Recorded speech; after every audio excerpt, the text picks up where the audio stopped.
ओम श्री अन्नपूर्णाय नमः। नमस्कार दोस्तों, आपका हमारी यूट्यूब चैनल धार्मिक कथाएं और कहानियां में स्वागत है। आज मैं आपको अन्नपूर्णा माता की व्रत कथा सुनाऊंगी। अगर आपको यह कथा अच्छी लगे तो आप वीडियो को लाइक, सब्सक्राइब और शेयर ज़रूर कीजिएगा। आइए सुनते हैं अन्नपूर्णा माता की कथा। एक समय की बात है, काशी निवासी धनंजय की पत्नी का नाम सुलक्षणा था। उसे अन्य सब सुख प्राप्त थे, केवल निर्धनता ही उसके दुख का एकमात्र कारण था। यह दुख उसे हर समय सताता रहता था। एक दिन सुलक्षणा पति से बोली, स्वामी आप कुछ उद्यम करो तो काम चले, इस प्रकार कब तक काम चलेगा। सुलक्षणा की बात धनंजय के मन में बैठ गई और वह उसी दिन विश्वनाथ शंकर जी को प्रसन्न करने के लिए बैठ गया और कहने लगा, हे देवादिदेव विश्वेश्वर, मुझे पूजा पाठ कुछ नहीं आता है, केवल आपके भरोसे बैठा हूँ। इतनी विनती करके वह 2-3 दिन भूखा प्यासा बैठा रहा। यह देखकर भगवान शंकर ने उसके कान में अन्नपूर्णा अन्नपूर्णा अन्नपूर्णा प्रकार 3 बार कहा। यह कौन क्या कह गया, इसी सोच में धनंजय पड़ गया कि मंदिर से आते ब्राह्मणों को देखकर पूछने लगा, पंडित जी अन्नपूर्णा कौन है। ब्राह्मणों ने कहा, तू अन्न छोड़ बैठा है सो तुझे अन्न की ही बात सूझती है, जा घर जाकर अन्न ग्रहण कर। धनंजय घर गया, स्त्री से सारी बात कही। वह बोली, नाथ चिंता मत करो, स्वयं शंकर जी ने यह मंत्र दिया है, वे स्वयं ही खुलासा करेंगे, आप फिर जाकर उनकी आराधना करो। धनंजय फिर जैसा का तैसा पूजा में बैठ गया। रात्रि में शंकर जी ने आज्ञा दी और कहा, तू पूर्व दिशा में चला जा। वह अन्नपूर्णा का नाम जपता जाता और रास्ते में फल खाता, झरनों का पानी पीता जाता। इस प्रकार कितने ही दिनों तक चलता गया। वहाँ उसे चांदी सी चमकती वन की शोभा देखने में आई, सुंदर सरोवर देखने में, या उसके किनारे कितनी ही अप्सराएं झुंड बनाए बैठी थी। एक कथा सुनती और सब मिलकर माँ अन्नपूर्णा इस प्रकार बार बार कहती थी। यह अगहन मास की उजेरी रात्रि थी और आज से ही व्रत का आरंभ था। जिस शब्द की खोज करने वह निकला था वह उसे वहां सुनने को मिला। धनंजय ने उसके पास जाकर पूछा, हे देवियों, आप यह क्या करती हो। उन सब ने कहा, हम माँ अन्नपूर्णा का व्रत करती हैं। धनंजय ने पूछा, व्रत पूजा करने से क्या होता है, यह किसी ने किया भी है, इसे कब किया जाए, कैसा व्रत है, मैं और कैसी विधि है, मुझसे भी विस्तार से बताओ। वे कहने लगी, इस व्रत को सब कोई कर सकते हैं। 21 दिन के लिए 21 गांठ का सूत लेना चाहिए। 21 दिन यदि ना बने तो एक दिन उपवास करे। यह भी ना बने तो केवल कथा सुनकर प्रसाद ले, निराहार रहकर कथा कहे। कथा सुनने वाला कोई ना मिले तो पीपल के पत्तों को रख, सुपारी या घृत कुमारी वृक्ष को सामने कर, दीपक को साक्षी कर, सूर्य, गाय, तुलसी या महादेव को बिना कथा सुनाए मुख में दाना ना डालें। यदि भूल से कुछ पड़ जाए तो एक दिवस फिर उपवास करें।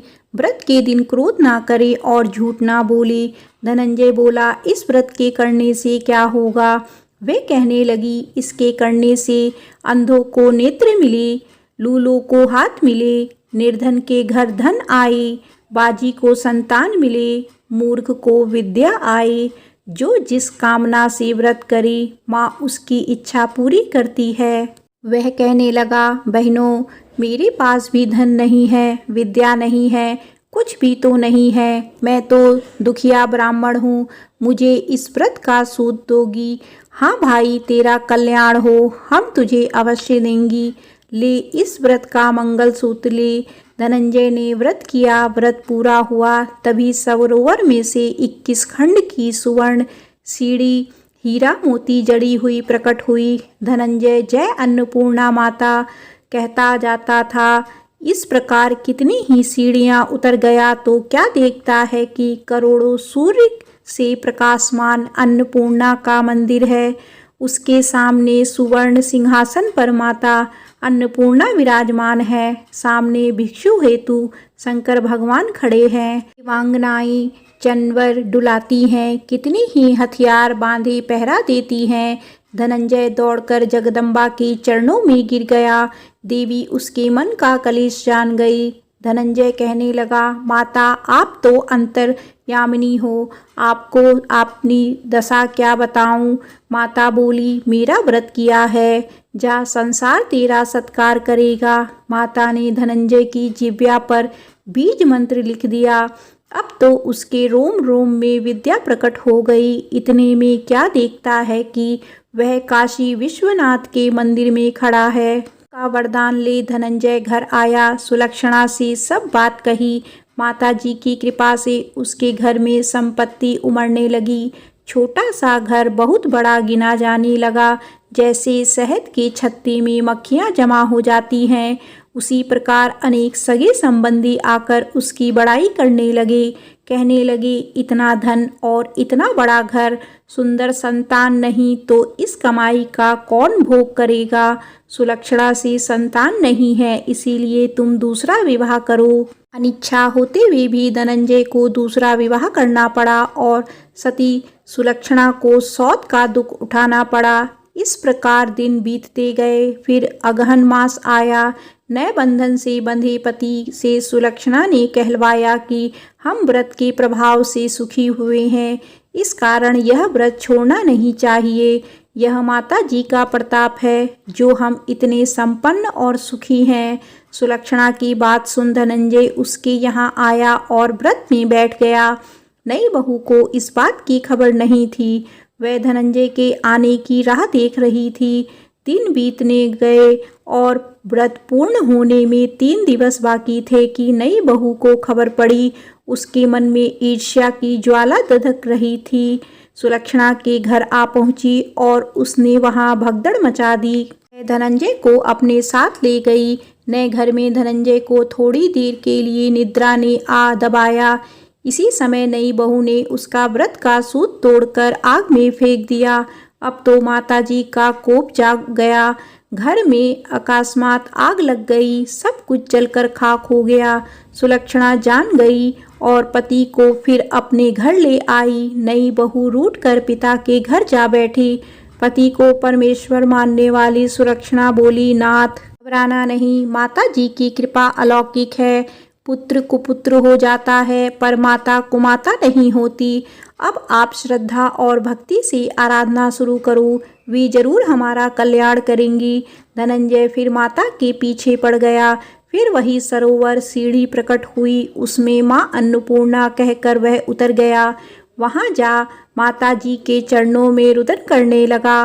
माता प्रसन्न हो बोली, यह मेरी स्वर्ण की मूर्ति ले, इसकी पूजा करना, तू फिर सुखी हो जाएगा। जा, तुझे तेरा मेरा आशीर्वाद है। तेरी स्त्री सुलक्षणा ने श्रद्धा से मेरा व्रत किया है, उसे मैंने पुत्र दिया है। धनंजय ने आंखें खोली तो खुद को काशी विश्वनाथ के मंदिर पर खड़ा पाया। वहां से फिर उसी प्रकार घर को आया। इधर सुलक्षणा के दिन चढ़े और महीने पूरे होते ही पुत्र का जन्म हुआ। गांव में आश्चर्य की लहर दौड़ गई। प्रकार उसी गांव के निसंतान सेठ के पुत्र होने पर उसकी माता अन्नपूर्णा का मंदिर बनवा दिया। उसमें माता जी की धूमधाम से पधारी, यज्ञ किया और धनंजय को मंदिर के आचार्य का पद दे दिया। जीविका के लिए मंदिर की दक्षिणा और रहने के लिए बड़ा सुंदर सा भवन दिया। धनंजय स्त्री पुत्र सहित वहां रहने लगा। माता जी के चढ़ावे में भरपूर आमदनी होने लगी। उधर नई बहू के पिता के घर डाका पड़ा, सब लुट गया। वे भीख मांगकर पेट भरने लगे। सुलक्षणा ने यह सुना तो उसे बुला भेजा, अलग घर में रख लिया और उसके अन्य वस्त्र का प्रबंध कर दिया। धनंजय, सुलक्षणा और उसका पुत्र माता जी की कृपा से आनंद से रहने लगे। माता जी ने जैसे इनके भंडार भरे वैसे सबके भंडार भरे। बोलो अन्नपूर्णा माता की जय।